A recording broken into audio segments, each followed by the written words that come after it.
Hey guys, welcome to the heart of home. If you're new here, my name is Courtney and this is my little suburban homestead.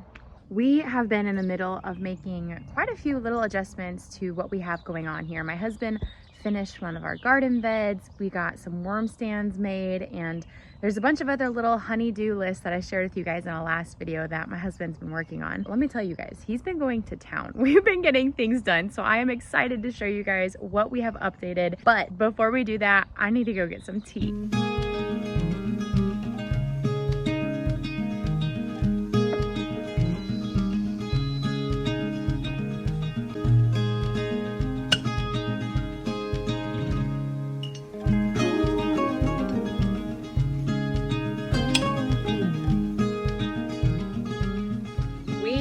Exiting the thick of our foraging season. Granted, it is just beginning because it's still spring and it's not summer yet, and there's always something to forage over the summer. But morels and ramps and violets are, and a few other like pheasant back mushrooms, they've been keeping me busy. In one of my recent videos, I just shared how to make this violet simple syrup.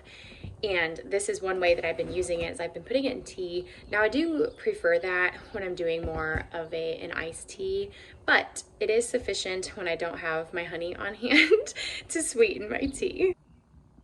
Now, if you're not new here, you might already know, but I do have a blog where I share.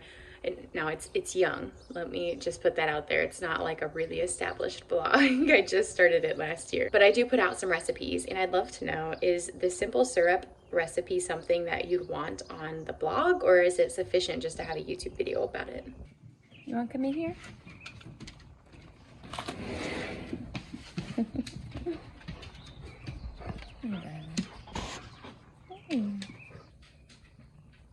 Actually in the middle of finishing the last couple waffles, so I'm a little tied down for the next couple minutes, but I just wanted to encourage you guys as well before we dive into the updates that we've been making on our little house here. If you don't already make staples like pancakes, waffles, bread, noodles from scratch, let this just be a plug to remind you that it's not difficult. The hardest part is just taking the effort to get started. So waffles is one thing that it's hard to beat. Those Eggo waffles, I know it. They've always been some of my favorites. I feel like I've finally found a recipe that's just perfect. It's crispy, they're sweet, they're not like gooey or like flavorless, which I feel like a lot of recipes kind of end up being. I need to finish these. Being a suburban homestead means that we're pretty restricted in what we can do. We can't have livestock, we can't have giant garden beds, we can't prepare and preserve a ton of food that I wish we could grow right in our backyard. But one thing we can do is we can learn to make as much food from scratch as possible. That is an area where we can practice self-sufficiency, is learning how to make these staple foods from scratch. And so that's what I'm doing. Also, someone new is going to be watching this wondering why my kitchen looks the way that it does. And the answer is because about a year and a half ago, we bought this house and we have gutted everything and been redoing it all by ourselves, which, you know, that takes time and a lot of energy. So it's coming together. The kitchen is actually the next thing on my husband's honey-do list. Ready to go outside? You want to go outside with me? Tell you what, this dog goes with me everywhere. And the moment I come outside, this guy, he comes and he just sits right next to me, wanting pets. I have an update on the beehives for you guys.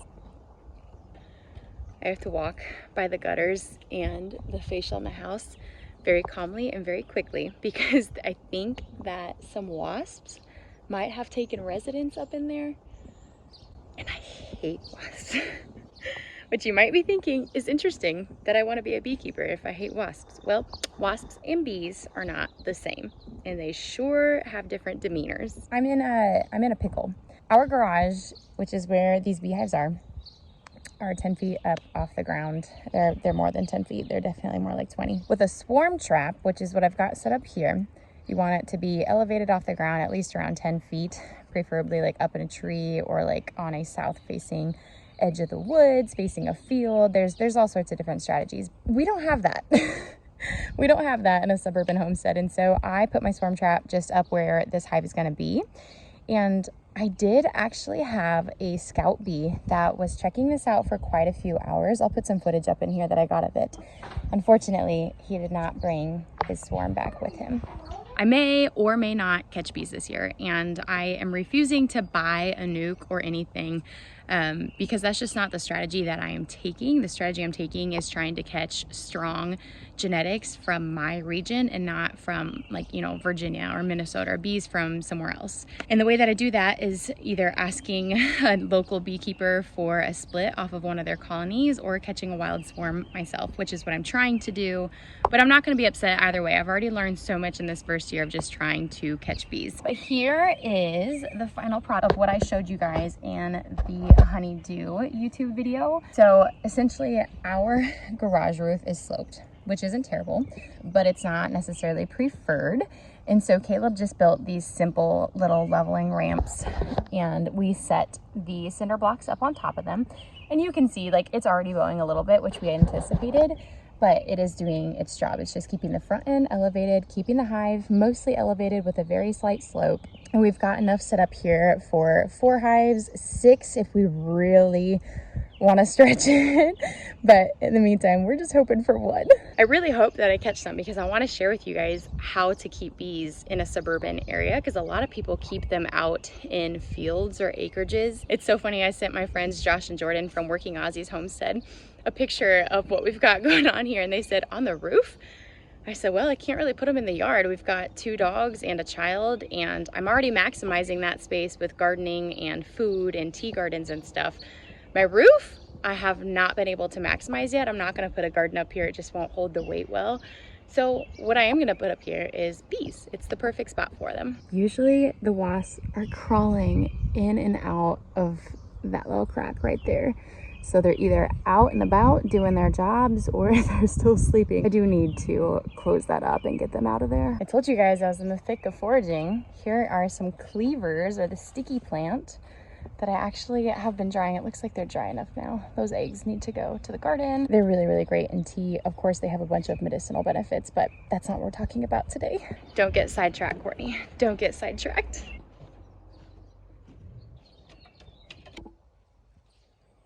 So this is new to you guys. I've been telling you guys about the tea garden, and this is exactly where that is going to be. Is it a YouTube video if I don't spill my tea on me? No, it's not. So I ended up pulling up all of the sod around the lower end of the deck here. Again, this was an area that we weren't really utilizing already, and the dogs were already running back and forth through this, and there's a bunch of creeping Charlie, dandelions, of course, but in this yard with 2 large dogs roaming around, we don't harvest any of that because it's likely been peed or pooed on. I've got to set my tea down.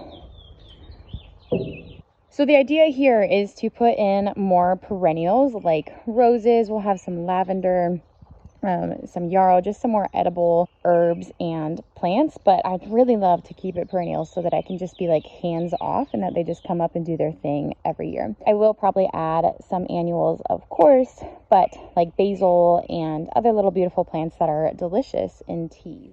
I actually just wrapped up the video. This is like future me, but I forgot to ask you guys when talking about the tea garden, I want to add perennial roses that are great for tea. And I've done some Google research, but if you're watching this and you have roses that you either do the rose hips or save the rose petals specifically for tea and you enjoy them, would you please let me know what variety you are growing? Thanks. Some other plants that I really want to transfer, because they're actually up in the front yard, are echinacea. Echinacea is actually what I'm drinking right now in my tea. I don't want to say I frequently get sick. It's not like I have a health condition where I'm sick all the time, but I do get sick quite a bit over in the winter, just having a child in the house, going to many different places. My husband works in schools, and so he's constantly bringing stuff from multiple different schools into our home, and being a musician at the same time and singing weekly, I frequently get laryngitis or some sort of bronchial gunk going on. Well, echinacea is really good at alleviating that and treating that and just helping aid in whenever I'm sick. So if I can grow my own echinacea and not have to buy it from the store, that would be wonderful. Why did I pick up my tea? I just sat it down so I could show you guys. what I've got going on here. So again, if you're new here, you probably haven't seen some of my earlier videos of when we first bought this house. But when we first bought it, all of these limestone rocks that you're seeing were buried in the front yard underneath a bunch of poison ivy, Virginia creeper, shrubs, and trees that were trying to grow. It was insane, just insane. And so over the last year or so, we've moved these probably to multiple different areas in the yard, just trying to get them out of the way. But they ended up settling underneath the deck here because we knew they were out of the way. When I pulled up the sod here, I pulled up all the old stepping stones, which you might be thinking, why'd you do that? Well, I love to be barefoot, and the stepping stones that I had in here hurt. I could not walk on them, and so they had to go bye-bye. I didn't lay any tarp down. If I had enough cardboard, I would have laid cardboard because it would eventually go back into the soil. As you can see, there's little weeds already trying to pop up. I'm not worried about them. I'm sure the creeping Charlie will try to creep along into the tea garden. The reason I'm not worried about it is I am the weirdo that really loves weeding. I don't know what it is about it. When I lived in Charleston, South Carolina, I would go to Folly Beach all the time and look for shark teeth. And some of my friends can attest to that. I would just walk along the beach for hours just hunting for shark teeth. And I think that's why I love foraging, because that, like, just the constant movement in my my dog just scared himself. The constant movement in my eyes, and just it's the mindless activity of just walking and hunting and thinking or praying, whatever it might be. And I think I have that same kind of enjoyment when I'm weeding out things in my garden. Which some of you guys are like, okay, I need to be friends with this girl. I'll invite her over. Well, please do, because I love to have friends and I'd love to come weed your gardens. But more importantly, I'd love to come check out your garden. And you might have seen that I just sat my tea down on the next very exciting thing that my husband just that my husband just finished. This is the last garden bed of my garden area.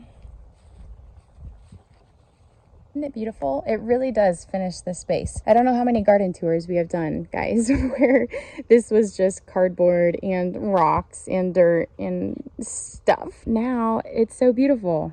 All I have to do is fill it, which is going to be an absolute pain in the behind because it's going to take so much. We actually messaged the guy that works down at there's a public park near us, and asked if I could come with my trailer and haul out some dead limbs and stuff, because then I can stick them in here and it'd be kind of like the lasagna gardening style, not like to the T, but I'm really just gonna be using wood as filler.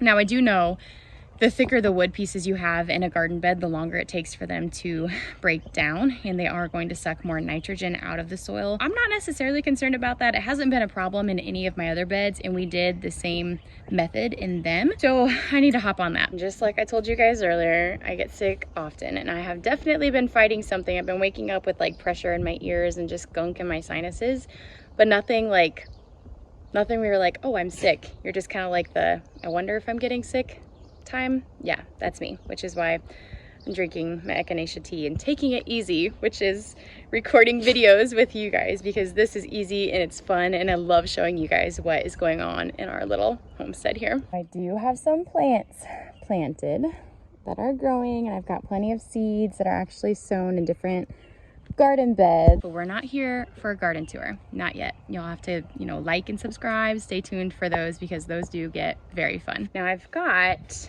2 more things to show you guys.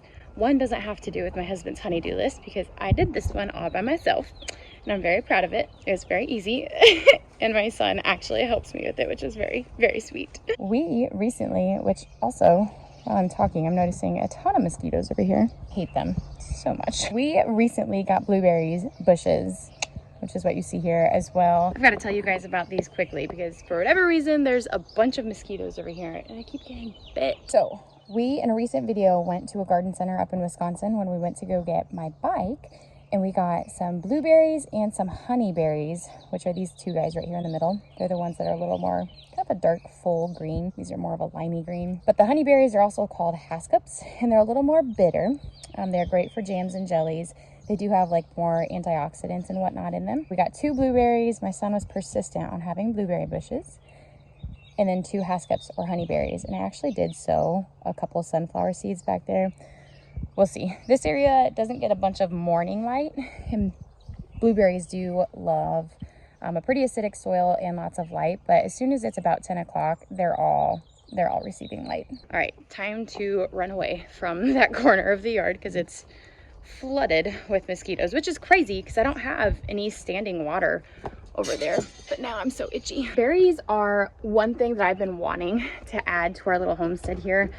The only thing is a berry bush tends to take up quite a bit of room, and I love to take advantage of vertical gardening as much as I can with trellises and stuff, just because the vertical space is dead space if you're not using it. So I've been trying to be more intentional about adding some berries. I did add some raspberries, which I will show you guys here in just a second. The blueberries are another thing that we added. Now, obviously that's not a year-round thing, and we do typically have to supplement our fruit in the winter from the grocery store, but in the summer I love to find local in-season fruits, whether it is just mulberries, if it's wild raspberries, wild grapes. They do exist, but you do have to put the effort in to go find them, especially in a suburban homestead. You typically have to forage a lot of what you are bringing into your home and what you're trying to preserve and not have to buy from the grocery store. That's one of the things that I have really been stretching myself in, is how can I use what I have right now? How can I use this small plot of land and steward it so well that people are, you know, they're like, how do you do it? How do you do it? How is that even possible?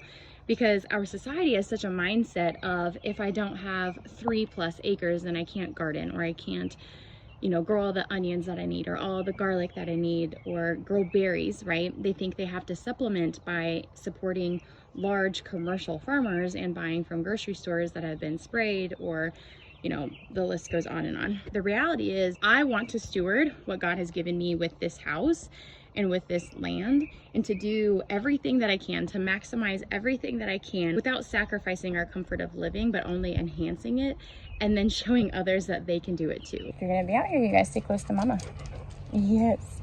You guys might notice our yard is desperately needing mowed, but I actually just spent the last week watering our lawn multiple times a day and laying some grass seed. So we're waiting for the grass seed to get a little more mature. You can see it. Oh, okay, there you go. You can see it right there between the two garden beds. It's a lot of dirt and there is some green fuzz. It is growing, but we need it to be more developed before we start running a lawnmower over it. Come on, Kai. So this lovely area of the yard, I think I showed you guys in a past video, but if you missed it, let me share with you guys what we've got going on here too. So my parents brought me one of the raspberry cuttings from their house. They have plenty of starts. There are so many mosquitoes. Oh my goodness, this is the video of running away from mosquitoes. They also brought me some June bearing strawberries, which you can see right there. I've got them just right in front of the rhubarb starts, which we did transplant these when they were a little too mature, but they, I think, are gonna take root. I think they'll be fine. I just won't be cutting from them this year. I also want to get some more raspberries in here, so the next time I'm at my mom's house, which is this weekend, I am gonna go hunt for some raspberry starts because they always start all over the yard thanks to, you know, birds and small children. So this will be another area that we are developing that is edible. Everything in here is technically edible minus the tree stumps. It's beautiful. My mom just got me this for Mother's Day. It lights up at night. I wish they were real, but then it wouldn't last all year. One of my goals this year is to add more edible plants into my landscape. This plays back into what I was just telling you guys about. You know, I was asking God, how do I maximize the land that you did give me? How do I maximize what I've got going on here? So instead of just having a landscape that looks beautiful, I want to have a landscape that's beautiful and edible. Now, I'm not going to rip out my perennials that are currently in there that aren't edible for human consumption, but I am going to add to them because I've been trying to create more of like a cottage garden feel. And so we'll be filling it up with a bunch of different perennials, but I'm gonna start adding some more annuals that are also edible as well, like the basil. I'm excited about. Get away from me. I'm not as yummy as you think. Goodness. I love summer, I really do, but I hate mosquitoes, and we've had so much rain that, you know, there's just a bunch of standing water everywhere that they are multiplying out of. So stay tuned. I will be showing you guys what edibles I am putting into my front yard landscape that are both beautiful and edible. Come on, Kai. Come on, good boy. Good boy. Last thing I want to show you guys is this worm stand. Again, if you're new here, you might be wondering, what the heck? What is a worm stand? Well, I'm a worm farmer. That is my livestock, as well as hopefully bees in the future and chickens and rabbits, but that's a whole different video. I currently have thousands of worms. And what they do for me is they compost food out of our kitchen, and they give me free organic matter that I can put in my garden and not have to buy from the store. And I don't need any soil for them. I literally had shredded cardboard, sticks, well, twigs, not like sticks. That takes a long time for them to break down. Pine needles, leaves, especially leaves are really great. And eventually they just eat through it and they poop it all out. And then I have vermiculite that I can put in my garden. Okay, hey, good boy. So Caleb did build me a stand that I can have 6 tubs on. Right now I just have the 2. I do actually need to split both of them. They are getting to the point where the worms are starting to ball up and cluster, which means they're stressed. And while worms won't actually overpopulate the bin they're in, they will feel overpopulated and stressed out if the bin that they're in is literally just full of their poop. They don't like being in their poop. They don't want to eat it. They don't want to compost it. And as much food as you put in there, they're going to be stressed. And so I do need to separate them and put them into fresh bins and take the poop and put it on the garden. You can see this area right now does get a lot of good morning sunlight, which is why you can probably see, here you go. I do have a bunch of wildflowers like cosmos and zinnias and daisies. There's all sorts of things. Creeping Charlie, which is everywhere, growing here, because if I get bees, the bees, they're right there.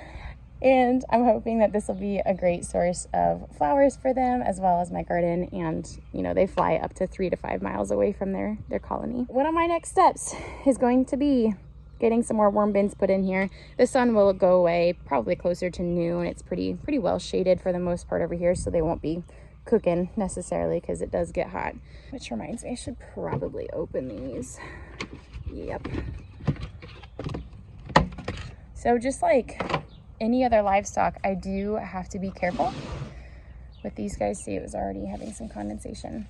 The soil is still very cool though. Last year I learned my lesson and I left my poor little worms out on the porch when it was like 95 degrees Fahrenheit outside while we were getting some siding and stuff done, and I killed them because it got way too hot in their bin. It killed them. So it does matter. They are livestock. It is something that I have to tend and think about often, but not too often. They're pretty hands-off-ish for the most part. Okay, come. Thank you, good boy. Well, that is it, guys. Those are some of the best updates that have been happening. Are you coming? He's so nervous. I am pretty excited for this gardening season. I think it's going to be great. I love that our gardening space is finally coming together. This is year 2 for a lot of perennials, and it takes 3 years before you actually know like what you're working with and how big they're gonna get and stuff, other than what it says on their tag. So if this is something you're interested in, is watching a girl learn to homestead on a suburban plot in the city, make sure you subscribe and follow along, because I'm your girl. I'll show you how to do it, and I'll show you all the things that I learned the hard way as well. Until then, I will catch you guys on the next video. Thank you guys so much for being here. See ya.